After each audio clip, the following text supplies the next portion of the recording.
Hello everyone, welcome back to my YouTube channel Nursing Talks with NJ. This side Himani and I'm student of Government College of Nursing Almora.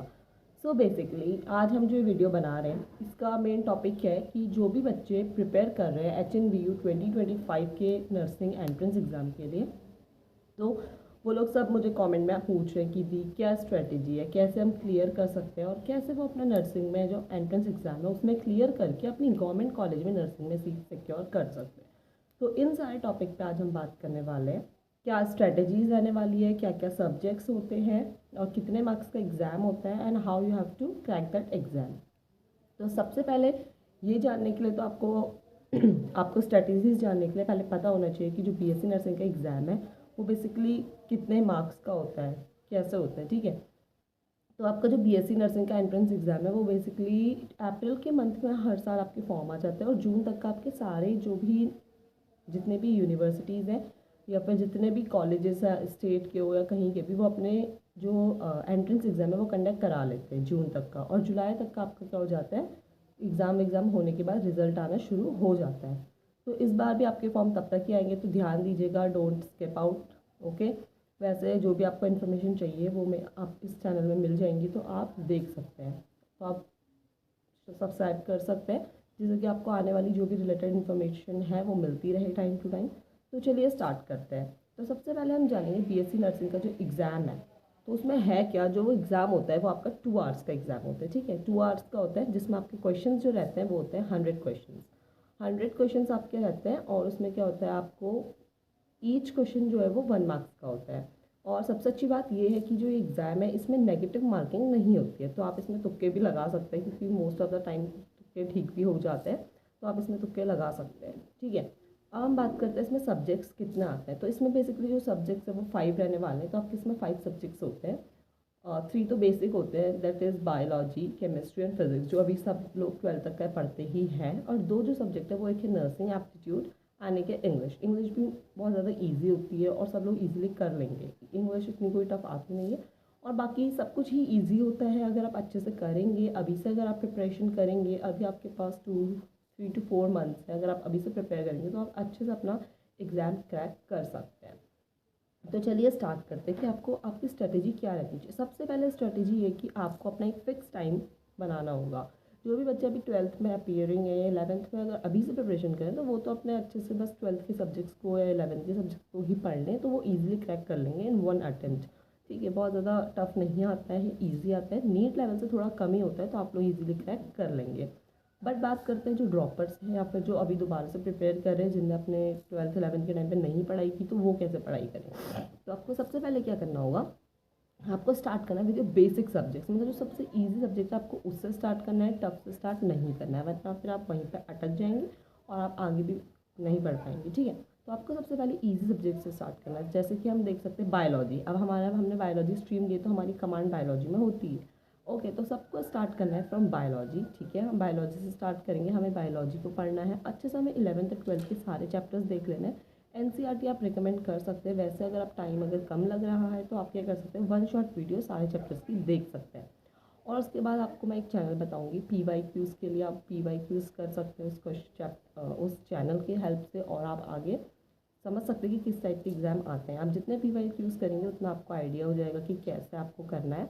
ठीक है, तो आप biology के लिए 1 shot videos देख सकते हैं। आप PW में किसी मेंटोर की देख सकते हैं, या अनअकैडमी में या ऋतु रटेवाल मैम है, वो बहुत अच्छा पढ़ाती हैं बायोलॉजी, उनको देख सकते हैं, या संपाति मैम है, मतलब बहुत सारे लोग हैं। यूट्यूब में आपको बहुत सारा ढेरों कंटेंट मिल जाएगा, तो आपकी चॉइस, आपको किससे समझ में आता है आप उससे देखिए, मैं किसी का रिकमेंड नहीं करूँगी। ठीक है, देन हम बात करते हैं अगला सब्जेक्ट जो हम चूज़ करेंगे, वो है हमारा नर्सिंग एप्टीट्यूड। नर्सिंग एप्टीट्यूड में क्या है, ये जो सब्जेक्ट है इसमें बेसिकली हमारे नर्सिंग से रिगार्डिंग क्वेश्चन आते हैं कि नर्सिंग कैसे स्टार्ट हुई थी, कौन है जो नर्सिंग का फाउंडर है।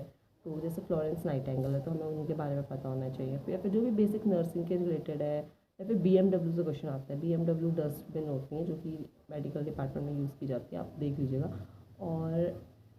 और हमारे जो क्वेश्चन आते हैं वो आते हैं जैसे BSc नर्सिंग है तो वैसे ही GNM की फुल फॉर्म क्या है, ANM की फुल फॉर्म क्या है, आशा की फुल फॉर्म क्या है, ये कोर्स कितने ईयर्स के होते हैं, ये सब चीज़ें आपकी बेसिक सी आती हैं। तो इसके लिए आप एक चैनल है सरकारी हद, मैं आपको रिकमेंड ये ज़रूर करूँगी क्योंकि इसकी प्रिपरेशन मैंने खुद वहाँ से की थी और वो जो मैम है वो बहुत अच्छा पढ़ाती हैं, क्योंकि वो खुद नर्सिंग स्टूडेंट है और वो बहुत अच्छे क्वेश्चंस देती हैं। ठीक है, तो आप वहाँ से प्रिपरेशन कर सकते हैं नर्सिंग एप्टीट्यूड की, पूरा वहीं से आएगा, कुछ भी बाहर से नहीं आता, बहुत ज़्यादा ईजी रहने वाला है अगर आप वहाँ से प्रिपरेशन करते हैं तो। ठीक है, अब हम बात करते हैं हमारे तीसरे सब्जेक्ट की, जो है इंग्लिश। तो इंग्लिश जो है वो बहुत ही ज़्यादा इजी होती है, उसके लिए आपको किसी जगह से प्रिपेयर करने की ज़रूरत है ही नहीं। ठीक है, अगर आप इंग्लिश मीडियम के स्टूडेंट तो वेल एंड गुड, आपके लिए काफ़ी अच्छा है, आपको कुछ भी इतना कुछ प्रिपेयर नहीं करना है। अगर आप हिंदी मीडियम के स्टूडेंट हैं तब भी आपने 12th तक इंग्लिश पढ़ी होगी। तो हम बात करें कि अगर इंग्लिश में क्या क्या आता है, तो सबसे पहले हम बात करेंगे एंटोनिम्स। एंटोनिम्स मीन्स की विलोम शब्द। ठीक है, एंड आता है देन आपका सिनोनियम्स। सिनोनियम्स क्या होते हैं? सिमिलर वर्ड्स, जिसको हम हिंदी में पर्यायवाची शब्द भी बोलते हैं। तो ये सब आपका आता है, ये बेसिकली एमसीक्यू के फॉर्म में आता है, आपको ऑप्शंस दिए हुए होते हैं, तो आप इजीली उनमें से सेलेक्ट कर सकते हैं। देन जो हम देखते हैं तीसरी चीज़ क्या आती है, वो होती है आपकी एक्टिव एंड पैसिव वॉइस। ये तो हम बचपन से ही पढ़े आ रहे हैं, 5th 6th से। तो एक्टिव एंड पैसिव वॉइस बहुत ज़्यादा ईजी होती है, आपको सेंटेंस को वहाँ पे कन्वर्ट करना होता है। दैट्स टू ईजी, मतलब OMR बेस्ड होता है, वहाँ पे लिखा होता है, आपको सेलेक्ट करना होता है। ठीक है, देन जो आता है आपका वो है सेंटेंस फिलर, मतलब आपका fill in the blanks type का आता है, वो मे बी मॉडल्स का हो सकता है, कंजक्शंस का, मतलब ईजी होता है, आप इजीली सेंटेंस को वहाँ पे फिल कर सकते हैं। देन आपका जो आता है वो आता है रॉन्ग स्पेलिंग, मतलब उसमें क्या होता है, आपको 4 स्पेलिंग्स दी हुई होती हैं, तो आपको उसमें से कौन सी स्पेलिंग राइट है वो वाली सेलेक्ट करनी होती है एक वर्ड की। ठीक है, देन आपका आपका जो अदर चीज़ आती है वो है ऑर्डरिंग ऑफ सेंटेंस। वहाँ पे आपको सेंटेंस दिए होते हैं, वो स्टैम्प मतलब जंबल वर्ड में अरेंज होते हैं, मतलब ठीक है, तो आपको उसको एक सीक्वेंस में, मतलब एक मीनिंगफुल सेंटेंस में कन्वर्ट करना होता है। ये आता है, बहुत ज़्यादा ईजी रहने वाला है।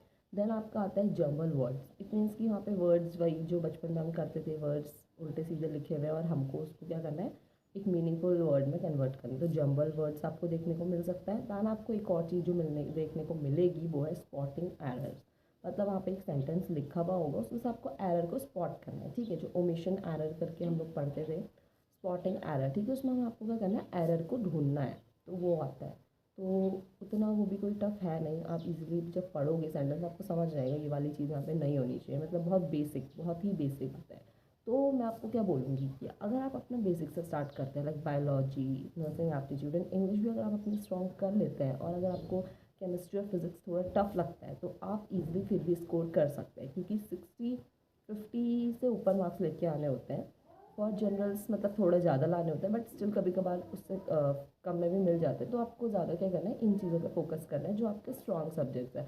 अगर किसी का फिजिक्स केमिस्ट्री भी स्ट्रॉन्ग है तो दैट्स वेल एंड गुड, तो वो बहुत अच्छे नंबर ला के टॉप कॉलेज में सीट सिक्योर कर सकता है। ठीक है, इसके बाद हम बात करेंगे फिजिक्स की एंड केमिस्ट्री। तो फिजिक्स की आप प्रिपरेशन कैसे कर सकते हो, इतने लंबे आपको चैप्टर्स दोबारा से पढ़ने की ज़रूरत नहीं है।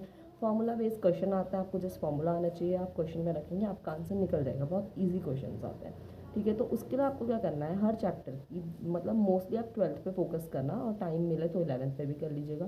तो उसके लिए आपको वन शॉट वीडियोस देखनी है, आप किसी की भी देख सकते हैं, किसी भी प्लेटफॉर्म से जिससे आप अभी तक का 11th 12th में पढ़ते आए हैं उनको देख सकते हैं। वन शॉट वीडियो देखिए, क्योंकि ज़्यादा टाइम नहीं है, मतलब ज़्यादा टाइम है भी या नहीं भी वो आपके ऊपर है। ठीक है, तो मतलब जैसा आप करना चाहिए, अगर आप 11 12 दोनों के प्रिपरेशन करने की बात करें तो आपको वन शॉट देखनी चाहिए। और आपको क्या करना है, अपने चैप्टर के रफ नोट, मतलब चैप्टर चार्ट्स या नोट्स टाइप के जो भी होते हैं वो शॉर्ट नोट्स बना लीजिए, फॉर्मूले को बहुत अच्छे से याद कर लीजिए ताकि आप वहाँ पे सॉल्व कर सकें। ठीक है, उसके बाद आप PYQ सॉल्व कीजिए तो आपका पेपर ईजिली हो जाएगा। Same goes with the chemistry, आपको केमिस्ट्री के लिए भी ऐसे ही प्रिपरेशन करनी है। आपको क्या करना है, सबके वन शॉट वीडियोस देख लेनी है, और इसमें आप ज़्यादातर जो इस चीज़ पे मेनली फोकस कर सकते हो वो आपका है SPDF जो ब्लॉक है। ठीक है, और बाकी जो आपका रिएक्शंस आती है ऑर्गेनिक केमिस्ट्री से, जो मतलब बेसिकली जो रिएक्शन होती हैं जो कि आपको बोर्ड के टाइम पे भी बताई जाती है, ये इम्पॉर्टेंट है, जैसे फिडेलक्राफ्ट, वुड्स रिएक्शन, और जो भी होती हैं, तो सारे रिएक्शंस को आप क्या कर सकते हैं, मतलब पढ़ लीजिएगा, आपको वैसे आती होगी अभी, आप 12th में है तो। ठीक है, तो रिएक्शन वगैरह आती हैं, और आपका जो आता है केमिस्ट्री पे IUPAC नेमिंग, ये सब चीज़ें आती हैं, तो आप इजीली कर सकते हैं। ठीक है, जो अब मैंने आपको बता दी, जैसे हमारे 5 सब्जेक्ट्स हैं, तो 5 सब्जेक्ट्स इट मीन्स कि हर सब्जेक्ट से क्या आएंगे, 20 क्वेश्चन आएंगे, तो आपके टोटल 100 क्वेश्चन हो जाएंगे। तो अगर आप सोच सकते हैं, अगर आपने 20 क्वेश्चन बायोलॉजी से भी अगर आप ठीक करते हैं, 20 नर्सिंग एप्टीट्यूड्स और 20 किससे, इंग्लिश से, तो आप कितने मार्क्स स्कोर कर लेंगे, 60 यहाँ पे कर लेंगे। अगर थोड़ा बहुत कर दिया तो 50 आप यहाँ पे कर लेंगे। थोड़ा अगर आप मेहनत करके फिजिक्स और केमिस्ट्री में मेहनत करेंगे तो आप इजीली अच्छा कॉलेज सेलेक्ट कर सकते हैं, ठीक है। तो होप कि आपको वीडियो मतलब आपको समझ आया होगा जो भी मैं वीडियो में समझाना चाह रही हूँ, ठीक है। अगर आपको कोई भी प्रॉब्लम है, कोई भी डाउट है तो आप मुझसे पूछ सकते हैं, मेरे पर्सनल इंस्टाग्राम में डीएम कर सकते हैं, अदरवाइज़ आप कमेंट कर सकते हैं, मैं रिप्लाई ज़रूर करूँगी अगर मैं देख लूँगी तो। और इतना ही है अभी के लिए, और all the best for upcoming nursing students, ठीक है, जो भी प्रिपेयर कर रहे हैं, जो आगे प्रिपेयर करेंगे, जिनको भी ये वीडियो दिखे तो देखें और आगे अपने फ्रेंड्स को भी शेयर करें ताकि उन लोग की भी हेल्प हो जाए, ठीक है। और अगर आप लोग कुछ हेल्प और चाहते हो मेरी तरफ से तो आप मुझे बता सकते हो, तो बता सकते हो, ठीक है। तो मैं आपकी ट्राई करूँगी कि मैं हेल्प कर सकूँ। And thanks for watching. Okay, तब तक के लिए गुड बाय।